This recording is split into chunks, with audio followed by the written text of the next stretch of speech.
Welcome, and from me is the Motorola Moto G9 Plus, and today I'll go over unboxing along with an overview of the device. So starting off, this is the box that it comes in, typical Motorola boxing, honestly, nothing on top as always. The smack there is the phone with the case already on. Now I already went through a setup of this device, so we can skip that, and for now I'm gonna set it to the side. Then we got this tray that the phone was laying on, and inside a bunch of paperwork, some ejecto and instructions, stuff like that, so no one really cares about that. Then we got the charging cable. So this is a type C to type C. That actually came as a surprise, honestly. So we have double-ended type C, and that means that the charger is also type C. And I am happy to say that this is a 30-watt charger, so for a mid-range device, it's still better than what Samsung adds to their flagships. So that being said, there's nothing more in the case itself, so I'm just gonna drop it to the side for now, and now get the phone in the full view. So here we go.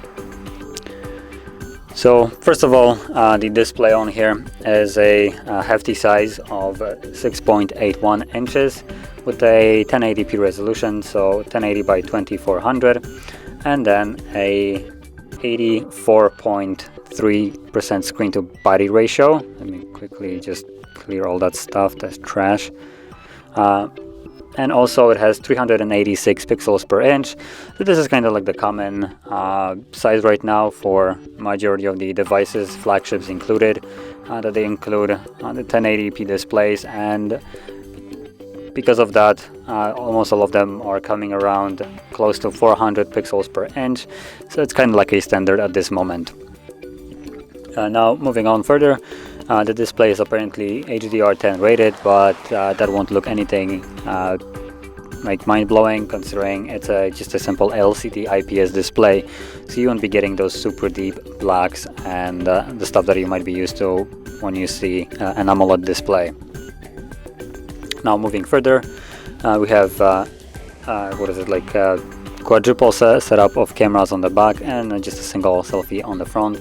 Now the one on the front is a 16 megapixel sensor that can shoot videos at 1080p 30, and at the back the main sensor is a 64 megapixel wide sensor. Then we also have a 8 megapixel ultra wide, 2 megapixel macro, and 2 megapixel depth. Now in theory, we can basically say that this phone has only 3 cameras, 1 on the front and 2 on the back. The ultra wide and wide will be useful. The 2 megapixel macro is most likely going to be utter garbage, but hey, I will still put it through the test. And the 2 megapixel depth, you can cover it up, tape it up, and you won't see any kind of difference in photos, so might as well not be in here. Now it's kind of crap what companies are doing by racking up the count of cameras by just making it useless. This is not the only device that has done it, so don't mistake this for me just kind of like taking a crap on Motorola for doing this. Majority of phone manufacturers actually have done it. Even OnePlus has fell victim of this kind of marketing. So if you have seen the OnePlus Nord, it also does the same stupid idea of adding 2 useless lenses. And in theory, or in practice, for what I've seen from different devices, majority of the time the 64 megapixel normal wide sensor will capture better macro photos than the macro lens. I mean, it's only 2 megapixel, so anything of that size is just going to be trash, let's face it. Now when it comes down to videos, I'm happy to say that apparently it shoots at 4K 30 and also 1080p 30 and 60, along with 120 slow motion. So let's start off with actually the cameras, and I'm gonna launch the camera right here. Now we already have my plenty right here, so let's put it up in a test. Let's make it fun. Let's start off with a macro.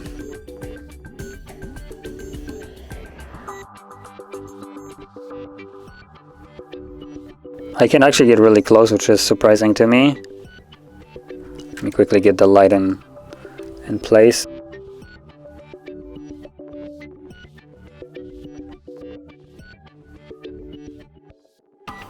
So basically I cannot get any closer almost. Actually I can. That is...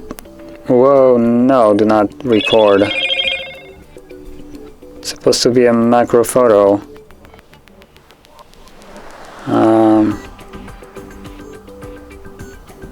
3.5. There we go, that's the macro.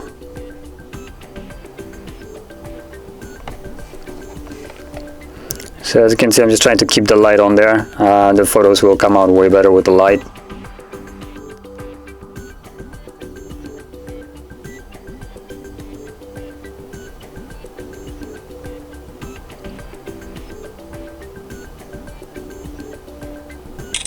Now honestly, this actually is coming out to be better than I expected, assuming it's actually using a macro lens and not the ultra wide. But this is better than I actually expected, so I will have to take that back. The macro lens on here, assuming this is an actual macro, is actually decent. At 2 megapixels, it is surprising, but it did a really good job, honestly. Now I'm gonna quickly make a comparison with my phone, which has at this moment beats macro photos for majority of the phones. So let's see how that will come out.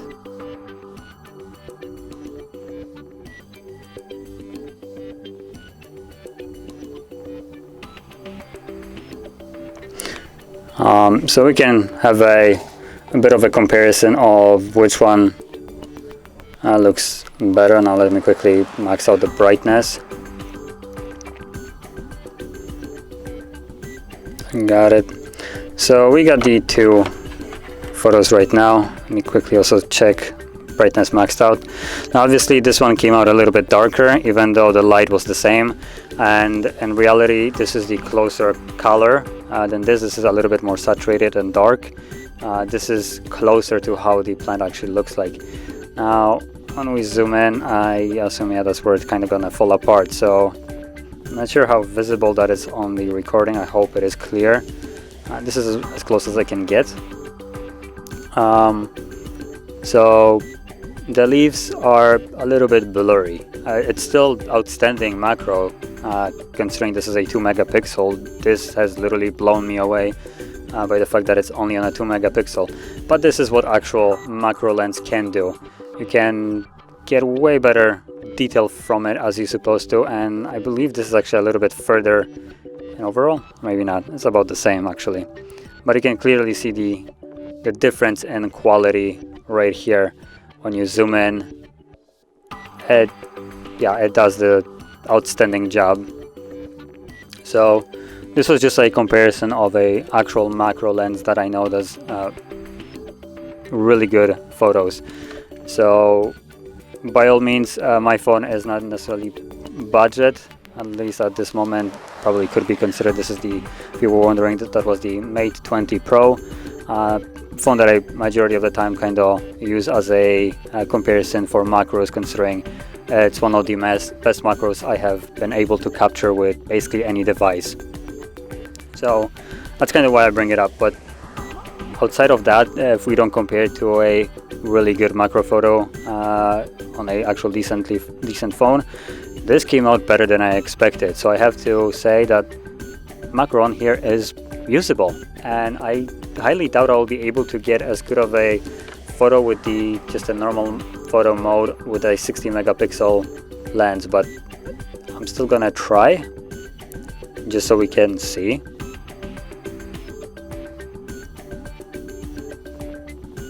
Let me quickly see. Ultra res, there we go. So that's the 64. So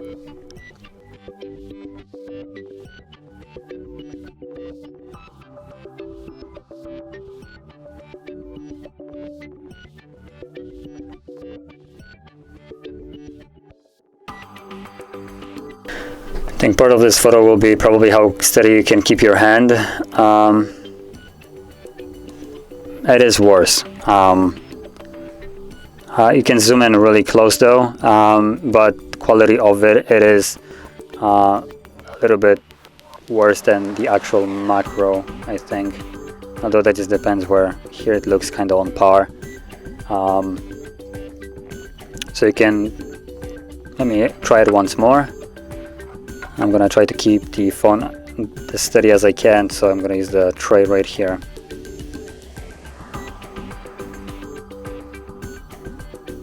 My hand is still kind of shaking.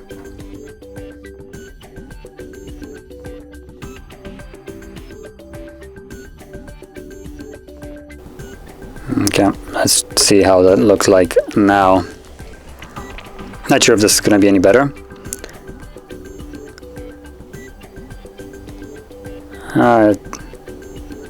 I think it even came out worse for me. But yeah, as you can see, the actual 64 megapixel is close. The macro is still, in my opinion, a little bit better in quality. I can clearly see it right over here specifically. It does look better than what I can capture with the 64 megapixel. So I have to take it back. The macro is actually okay on this phone. Okay, so moving on to the selfie. Let's turn it around, there we go, and get me right here.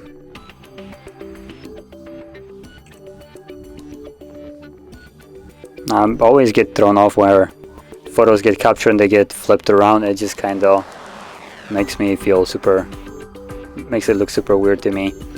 But the quality looks okay. There's not much beautification and pointless stuff going on here. Now obviously this is not necessarily the best looking photo, but it's still respectable, I would say.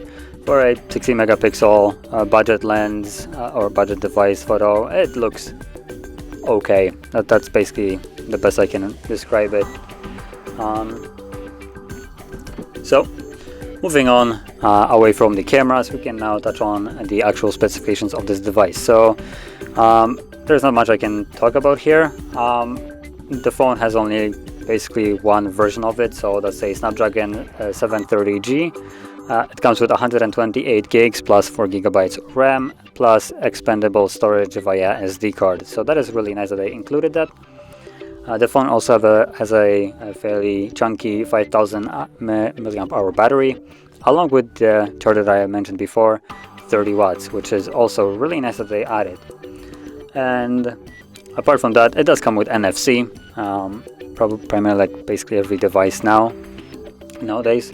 It has a side-mounted fingerprint, also really a thing that we see most often on mid-range devices, and Android 10. So that's kind of not a surprise that it comes with Android 10.